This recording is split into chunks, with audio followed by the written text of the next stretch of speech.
কবিতাৰ শিৰোনাম মৰমৰ দেউতা। দেউতা, তোমাৰ হৃদয়ত সযতনে বান্ধি ৰখা সপোনবোৰ পাৰিম জানো মই বাস্তৱত ৰূপান্তৰিত কৰিব? তুমি নীৰৱে সমাধিত বহি ভাবি আছা সযতনে তোমাৰ হৃদয়ত বান্ধি ৰখা সপোনবোৰ বাস্তৱ হোৱাৰ পৰিকল্পনাৰে।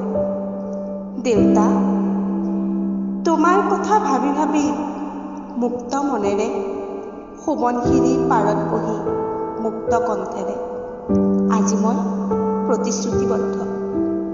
দেউতা, তোমাৰ হৃদয়ৰ সঞ্চিত সপোনবোৰ এই পৃথিৱীতে বাস্তৱ কৰাৰ পৰিকল্পনাৰে আজি মই সংকল্প ল'লোঁ। দেউতা, আজি মই সংকল্প ল'লোঁ। ধন্যবাদ।